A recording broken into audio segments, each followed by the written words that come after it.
Okay, we're having a look here at human rights laws in Australia as they regard circumcision.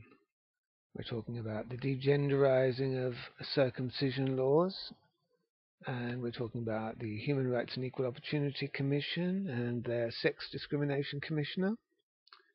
And we'll be talking about the rights and responsibilities in regard to male and female genital integrity, or, if you like, genital mutilation. We want to focus on equality here. Now, we remember a year or so back, a former Sex Discrimination Commissioner, Pru Goward, she famously said a year or so ago, she said, "There's one law for all Australians." Now, all Australians, you can listen to her online, you can read or listen to her online saying that there's one law for all Australians. All Australians include male and female, atheists, Christians, Jews, Islamics, etc. Wouldn't it? Yes, it would. Yes. Pru Goward, again, she said online, you can read or listen to it online, she said genital nicking or pin-pricking shouldn't be allowed. That's what she said. She said it was a slippery slope. I'm asking now, is equality of mutilation a slippery slope? Because, of course, as Sex Discrimination Commissioner, she was there to ensure, as is the present Sex Discrimination Commissioner, that men and women are treated equally. So, she said genital nicking or pin-pricking shouldn't be allowed, and that it was a slippery slope. Yes, but what is a slippery slope? Is equality of mutilation a slippery slope, or is equality of genital integrity a slippery slope? Anyway, again, I'll just repeat, she said, genital nicking or pin-pricking shouldn't be allowed. Well, I don't think if on grounds of equality, I don't think genital nicking or pin-pricking should be allowed. She said it shouldn't be allowed. I don't think it should be allowed either on grounds of equality. Because on equality grounds, nicking and pin-pricking don't equally desensitize females, not their genitalia. It's pin-pricking and genital nicking, they don't equally desensitize the female genitalia. Not as much as male circumcision desensitizes males. Male circumcision desensitizes the male penis. It dumbs down male sensation. A nick or a pinprick in female genitalia won't equally desensitize female genitalia. They should remember, as Pru said, to be one law for all Australians. So, if you think about it, true equality means removing not just the entire clitoral hood, but that's if we're going to be pro-circumcision.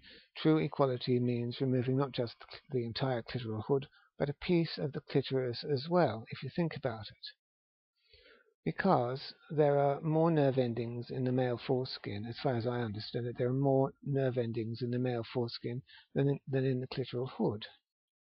Now, male circumcision takes away 75 to 80% of the most sensitive nervous tissue on the penis, yes.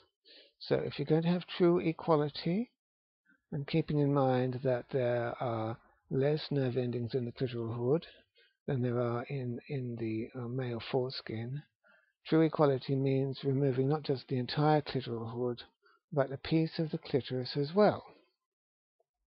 That's if we're all going to be equally mutilated. Pin-pricking and nicking is insufficient and sexist if you consider it as a matter of equality.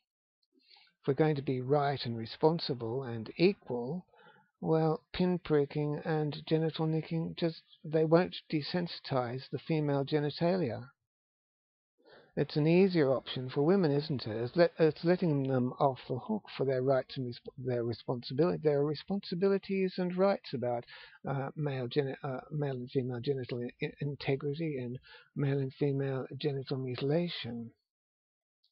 You can't have, if we're going to be equal, you're going to have the same responsibilities and the same rights. If you're going to have the rights to be mutilated or the rights to have genital integrity, you're going to have the same responsibilities to be equal. Now, true equality means equal desensitization of the genitals, if there's one law for all Australians, and if it's okay to genitally mutilate males. My preferred option is that we don't mutilate anybody. We leave that till people are 18 years old. They can make up their own mind. That's my alternative, that male and female genital integrity of both genders is valued.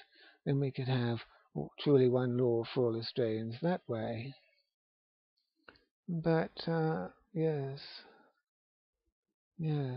we've got to either ban male genital mutilation, or we've got to start equalizing the laws as regards female genital mutilation. You can't have just one law for one sex and one for the other, and speak about equality. I noticed that Pru Goward didn't speak up to defend boys when Gilgal Society's Brian J. Morris came out speaking in favour of male genital mutilation a couple of months back. Nor did Elizabeth Broderick. And Pru famously said there's one law for all Australians, didn't she? She spoke up for female genital integrity, but kept her mouth shut, as far as I'm aware, when male genital integrity needed to be defended. The present Sex Discrimination Commissioner Broderick, she didn't do anything to defend male genital integrity either, not to my knowledge. She spoke out against female genital mutilation, and thus she was defending the sensitivity of female genitalia, wasn't she? She was. In speaking out against female genital mutilation, she was defending the sensitivity of female genitalia. And I've already said that if we're going to have equality of sensitivity amongst the sexes, we're going to have to take away the entire clitoral hood and a piece of the clitoris as well, because there are more nerve endings in the male foreskin than in the clitoral hood. We're going to be equally sensitive. We're either going to be equally sensitive, or we're going to be equally mutilated, aren't we? You can't have it both ways. Now, it would appear that Elizabeth Broderick doesn't care about the desensitization of male genitalia. As I said, she defended the sensitivity of female genitalia, but kept her mouth shut when Gilgal's Brian Morris said that male genitals should be mutilated. He called it circumcision. Anyway, I think if someone is interested in preserving the genital sensitivity of one sex and won't speak up for the other sex, I'd call that sexism. And that sexist behaviour was coming from the Sex Discrimination Commissioner herself. It was, wasn't it? I'd call that a double standard. And if I consider that more than several female sex discrimination commissioners have spoken in favour of female genital integrity, but kept their mouths shut when male genital integrity had to be defended, I'd call that a sort of, well, they were behaving like a sort of clitorati elite, weren't they? They were interested in preserving the genital integrity and sensitivity of females, but doing nothing to protect the genital integrity and sensitivity of males. And I presume they're all feminists there. I think there's some sort of double standard going on there at the Sex Discrimination Commissioner's office. We know about, feminists want equal rights, equal pay, the right to vote. They've got the right to smoke cigarettes in the last century, haven't they? And they wear trousers. They're allowed to do all these things nowadays. Do they want, they want equal rights and equal pay, but they can have a preserved genital integrity but they won't speak up for male genital integrity. Women can enjoy full genital integrity, which involves full sensitivity, but they won't speak up and defend boys from boys. Boys should have the right to full genital integrity and full sensitivity too. Do they want the cigarette lit as well and the door open for them, the chair pulled out for them? These are all double standards, aren't they, as far as I'm concerned when I think about these matters and how the Sex Discrimination Commissioner behaves. One law for all Australians.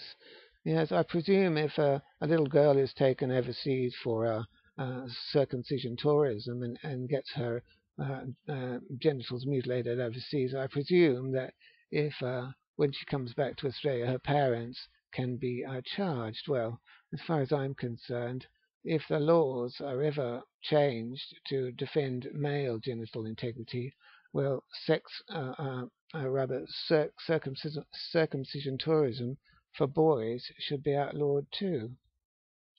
I hope it comes to that. As I've said, my preferred option is that male and female genital integrity of both genders is valued. Then there's a matter of cultural sensitivity, isn't there? If there's one law for all Australians, we've got to be culturally sensitive. You notice that the cultural sensitivity doesn't apply to female circumcision. There's one law for all Australians, but there's no cultural sensitivity argument about female circumcision. Cultural sensitivity. All Australians include male and female, atheists, Christians, Jews, Islamics, etc. We're supposed to be culturally sensitive. Hopefully there should be one law and one genital sensitivity for all. If we're going to all be, if we're either all going to be mutilated or we're all going to be allowed to have genital integrity. That's what true equality is.